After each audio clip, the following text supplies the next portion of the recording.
Hey there, I'm GD. Welcome to my channel. Please subscribe, please hit like, please share with your friends, and if you want to get a hold of me, you can contact me at jdwatchservice@gmail.com. And what do we have here today? We have an old Waltham pocket watch. So this is a very beautiful old pocket watch. I was doing some work on it, and I noticed there is a big problem here. I can't actually disassemble this watch properly because I can't get the bezel off. Twist, twist, nothing happens. I use the ball. The ball does all, but not in this case. I use the ball, and the glass crystal turns. The crystal turns, but the bezel doesn't. Look at that. Crystal's turning, but the bezel isn't, which is not good, and maybe I can just put a suction cup on here and pop the crystal off. And someone said, well, it might be a snap-on bezel, and I look at the edges here. It doesn't look snap-on, although there's a little tiny mysterious hole right on the edge there, and I'm not sure what that hole is supposed to do. I did put a piece of metal in there and try to pop that in, or pop that off. It didn't work. So I did disassemble the balance, and I made a video on how to do a stake on a balance onto a brand new balance staff. I made that video. I hope you enjoyed that. So the balance is ready to rock and roll.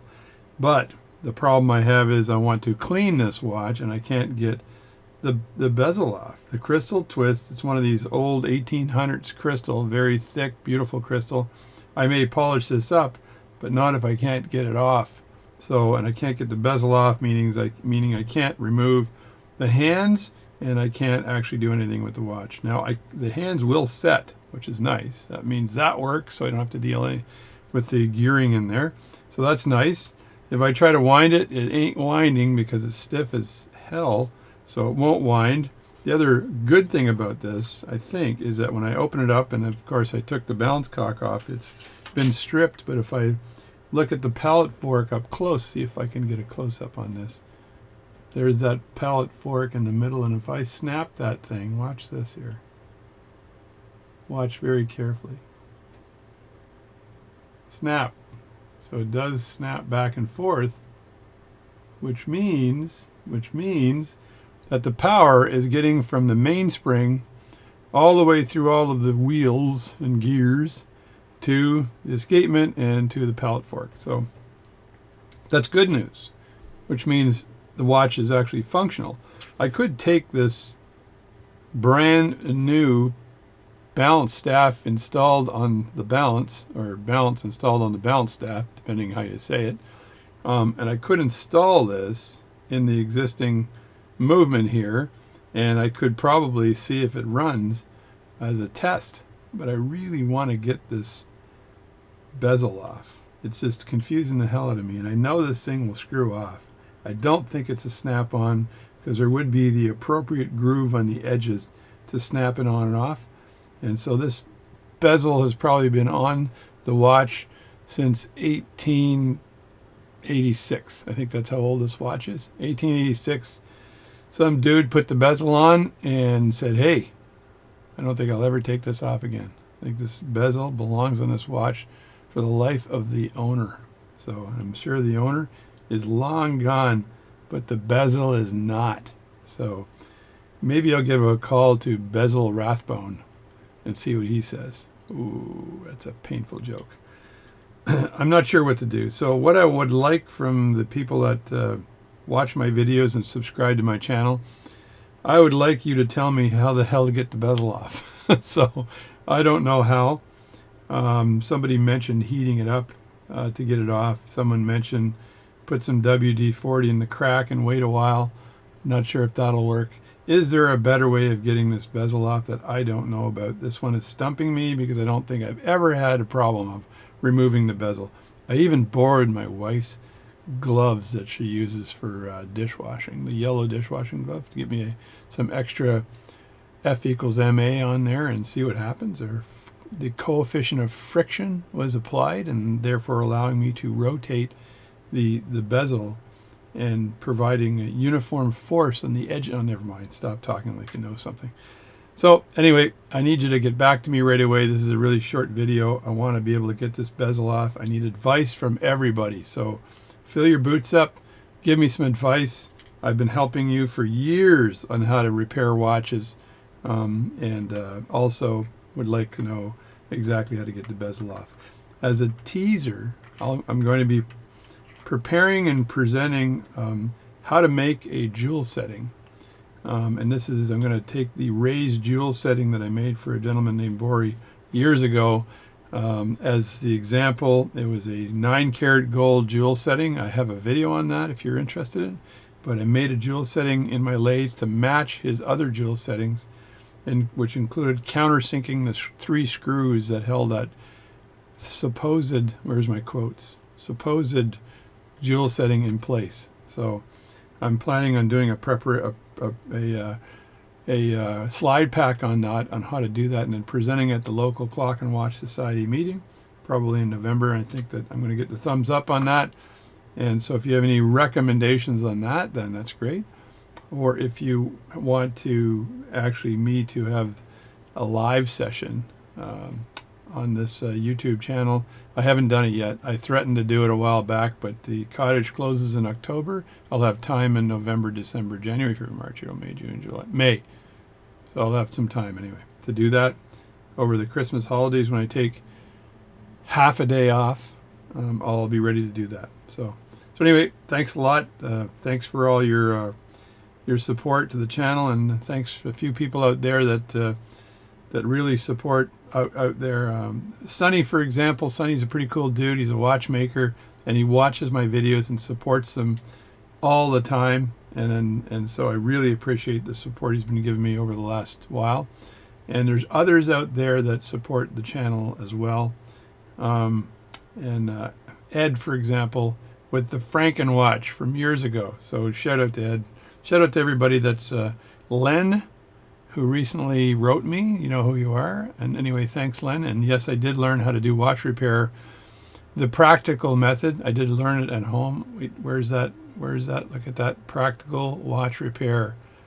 The Carl. And the watch repairer's manual right by it. And my thumb right by that. So anyway, I did learn how to do this on my own. And as you can see, there's videos, DVDs up there in the back. And where's my finger? Right up there, there's DVDs on watch repair. So I bought a lot of DVDs, bought a lot of books, and studied my butt off, and I practice on my watches first.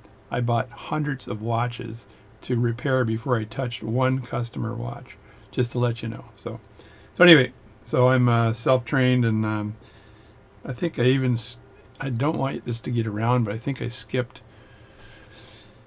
60% of my engineering courses in university. So I'm a professional engineer, electrical engineer, and I think I skipped 60% because I was in a band, but I had all the books. So I read every book, and I passed all the exams, and I became an electrical engineer, but I think I skipped most of the course. So I was self-taught in that manner too. So that's it. I'm going to shut up now. Tell me how to get this bezel off, and I'm going to do a watch check, because you're going to say, why did he not do a watch check? So today, what am I wearing? I'm wearing a San Martin. I think that's backwards or upside down, isn't it? What the heck's going on here? There we go. San Martin automatic 200-meter watch. It looks a whole lot like another watch. Just saying. Should I scrub this thing up a bit? It's kind of dirty. There we go. Let me just polish this up a bit, because it's actually a beautiful watch. So it looks like it might be the same as another watch that costs around $150,000 if you're lucky. So this one cost me just slightly less than that.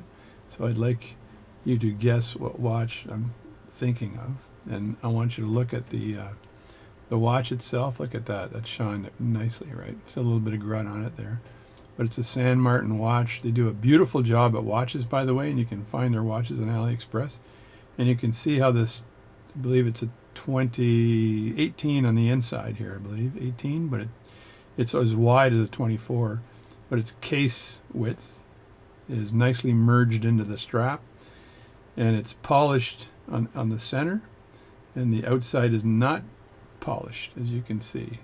What is not polished called? So when you forget something, you just make a long description of it. So this is polished.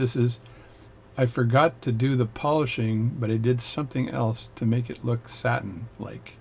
Anyway, so there it is there. It's got a really nice clasp on it. It's all machined. Everything is machined. McHenried, as they say. So it's all McHenried. And there we go. And it snaps in like that.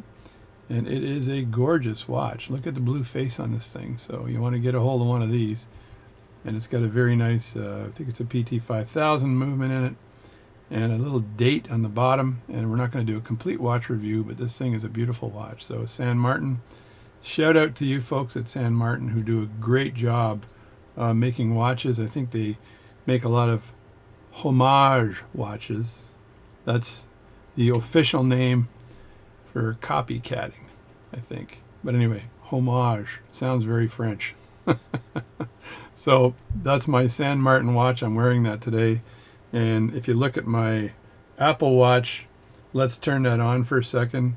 And I'm going to turn that into something else really quickly. There's my Folex, Apple Folex. It's kind of funny to wear one of these.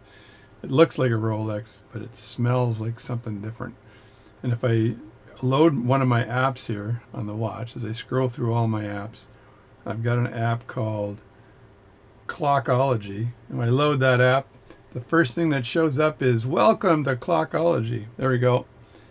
That's a fake Casio. Look at that. So you can wear a giant Casio, which is a fake Casio. It's not a real Casio. A real Casio 5000U would look like this. But if you're really not into G-Shocks, and this is the Japanese version of a G-Shock, am I ever talking a lot today? This is the Japanese version of a G-Shock. It is a beautiful, beautiful watch. It's the 5000U, as it says, a GW 5000U, tell you.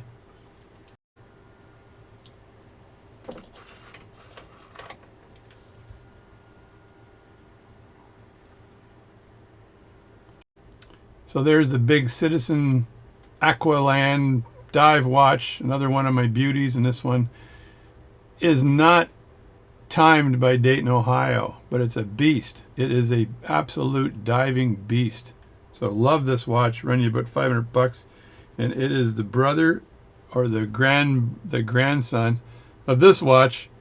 The Blue Angel Citizen Eco Drive is timed with Dayton, Ohio. And as I press this button here for a second, like that, I look at the little yellow dial up here, it means fully charged, and it needs to be synchronized with somebody. So, but probably with Dayton, Ohio.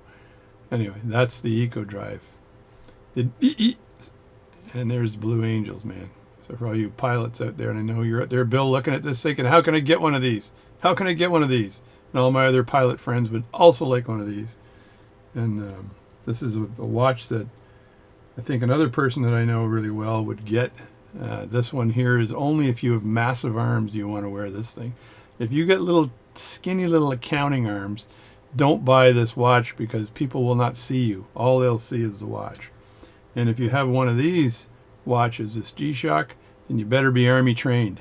I was Army trained when I was younger, so I'm allowed buying one of these. Anyway, enough BS. I'm going to end this discussion. Back to this. Need to get the bezel off. I need all kinds of recommendations for this. And again, please like my channel. Please subscribe. We'll be putting more videos on in the upcoming weeks. And if you need to get a hold of me, it's jdwatchservice@gmail.com. I still have 3 watches on the bench that I have to address. Actually, 4 watches. So, but 2 of them are for a friend and my brother, so that they don't count. Right? I can be really late, and they still won't be mad at me.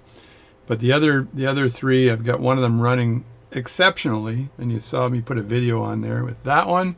That's this watch here. Listen to it ticking. Hang on.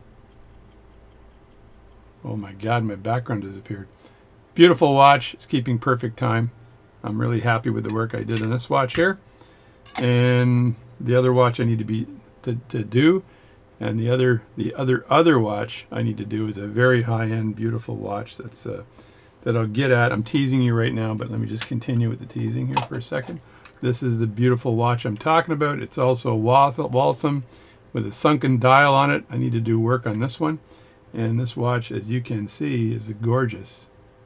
So that's gorgeous. The movement is an 845 Waltham movement, And it is gorgeous. And I'm just waiting for the balance staff on this because it's easy for me to buy them for $10 US and have them mailed to me, or spend 4 hours making one on my lathe. I only do that if absolutely required. So this one's next in the queue after I get the front up bezel off this one, strip it down, clean it, and put it back together, because it has a new balance staff. I did my homework, so no one should be getting me in trouble. So I did my homework. The only other problem I have with this one here is I think that the upper jewel on here needs to be replaced. So that has to be done, which might require the jewel setting to be replaced. So I'll do that once I figure out how to open this watch and clean it. Otherwise, I'm wasting my time, folks. I'm wasting my time. So let me put this stuff back without squishing anything. Yeah, reaching way over here. So there we go. I don't want to use this to open it, but I will if I have to. Anyway, thanks for watching my channel. I'll catch you later. Stay healthy and stay safe, please. From now on, I'm wearing 2 watches on one arm and 1 watch on the other. And let people complain.